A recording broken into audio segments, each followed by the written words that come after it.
Bonjour. Alors, je viens vers vous pour vous partager. J'avais envie en fait de vous, ouais, c'est ça, de vous partager ce que je pouvais vivre et ressentir en tant que superviseur. Et là où était mon plaisir en fait dans l'accueil en fait des personnes que j'accompagne maintenant depuis un certain nombre d'années, mais aussi des personnes très récemment. En fait, ce que j'aime beaucoup, c'est de regarder avec ces différentes personnes, hommes et femmes, comment déjà elles vivent dans leur quotidien, leur fonction de thérapeute.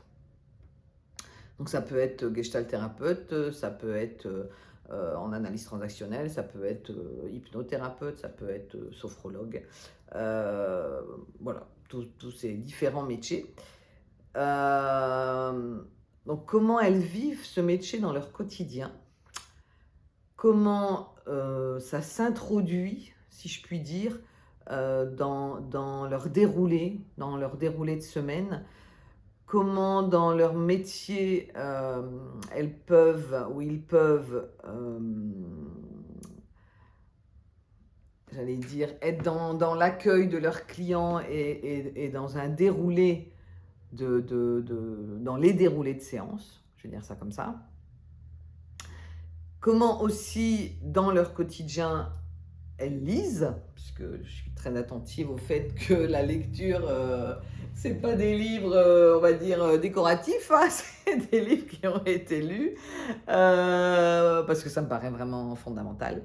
Et au travers de ça, en l'occurrence, effectivement, c'est aussi comment moi, j'aime particulièrement être dans la transmission, donc de pouvoir partager avec eux tout ce que je peux vivre dans mes lectures et puis ce qui a pu être présent lorsqu'une personne m'évoque tel ou tel client, quelle part ou quelle référence théorique m'apparaît, comment moi je peux partager donc un livre, parce que je peux prêter mes livres,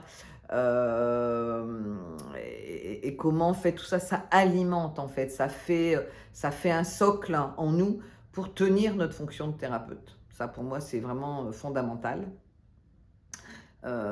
Tous ces livres, en fait, là, c'est vraiment aussi combien tel client, en fait, nous amène à aller chercher telle information et donc d'aller creuser tel sujet, tel que j'ai une personne depuis des années qui est bipolaire, ben voilà, je suis allée chercher du côté de la bipolarité pour pouvoir davantage être au fait, en fait, à ce contact, hein, vraiment avec elle où là j'ai un jeune que je peux soupçonner, on va dire ça comme ça, d'avoir un trouble du spectre autistique. Pareil, je vais aller chercher, je vais prendre des conférences. Voilà, donc je me nourris.